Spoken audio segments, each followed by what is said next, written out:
matukio hivi sasa. Nani anapaswa kupokea hii zakatul fitri? Mwenyezi Mungu anasema kwenye zakatul fitri, wal masakin. Mtu wa kwanza ni maskini. Tukitaja maskini hapa, kuna maskini na fukara au ni watu tofauti.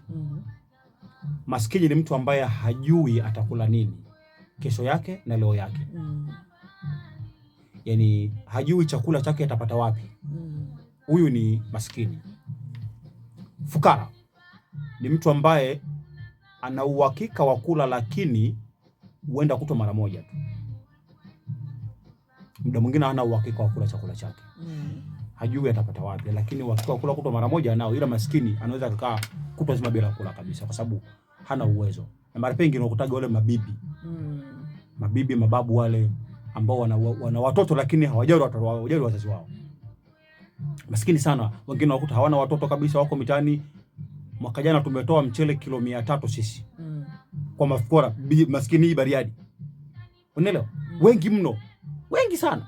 Yaani mpaka mchele ulikuwa hautoshi. Watu ni wengi, watu na wana mahitaji maalum kabisa wanawaona.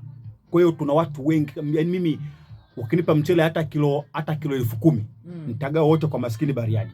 Wako wengi mno. Wako mjini na vijijini kule. Watu wana ngumu sana. Sasa kwa hiyo kuna maskini, kuna mafukara, kuna mayatima, kuna wasafiri. Msafiri ambaye hapa ni mgeni.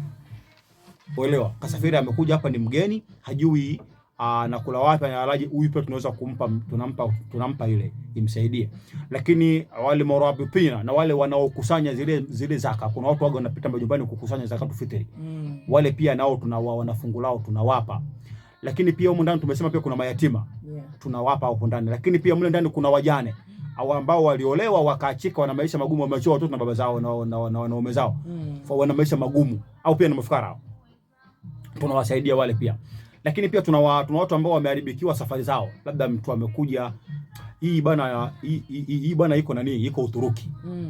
Uturuki pale kuna kitengo kabisa cha Kiislamu rasmi kipo. Ukija msafiri pale unahudumiwa Kiislamu. Hiyo mpaka leo. Watu ambao fika Misri waulize wanajua hiyo. Ukiwa msafiri Uturuki pale Istanbul, yani kuna kituo kipo, unafikia pale ndani, utakula, utalala, kila kitu utagharamia safari yako, utaondoka. Hiyo mpaka kesho. Hiyo haiondolewa. Huo ni Uislamu. Lakini pia kuna wafungwa. Pia tunawake kualisha wale sisi.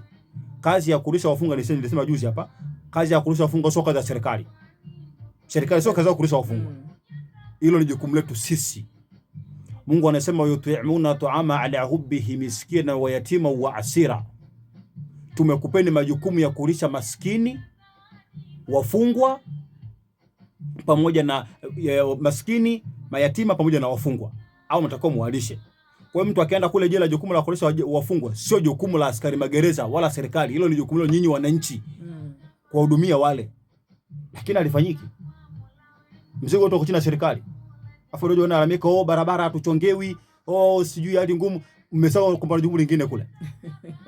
Inabidi wakusanye kodi, walishe wale kule, ndugu zenu wako kule, baba zenu wako kule, watoto wako kule. Nyinyi msaidie chote kile, ni jukumu la serikali. Mtu akishafunga kishawekwa kule, serikali ndio wajibike, nyinyi mfanye chote kile. Mnakosea serikali, sio jukumu lao kuhudumia wafungwa.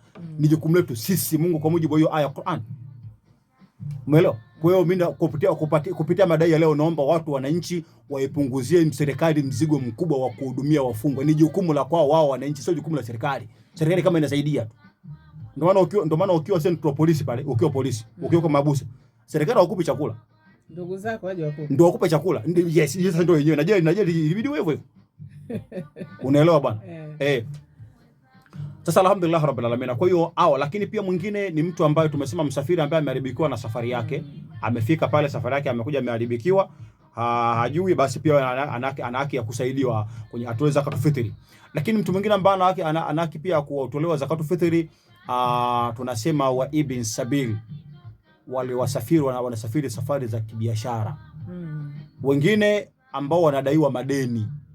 Kama mtu anadaiwa madeni, imeshindikana kulipa madeni yake, tunataka kumpa, tunataka tumlipie pia. Zakatul fitri unaweza pia kutoa au unaweza kutoa hata pesa. Tukachukua pesa tukampa jamaa akalipa madeni anaodaiwa. Nataka kuja nalo. Kwa hiyo mtu kama anadaiwa madeni, ndugu yetu unamwona ametingwa na hali ngumu, una uwezo hata wewe pale kwako labda kuna mpangaji anadaiwa kodi ya nyumba, hela hana, mlipie. Allah anakulipa malipo makubwa. Kama mimi ndo nadaiwa. Kama ndo unadaiwa koma. Tafuta mtu akulipie. Inshallah nitakulipia. Kwa hiyo wewe, madeni ni watu ambao wanatakiwa pia wanasaidiwa nao. Kwa watu 8 ndio inawajibikia kutolewa zakatul fitri. Naam. Okay, msikilizaji, dakika zina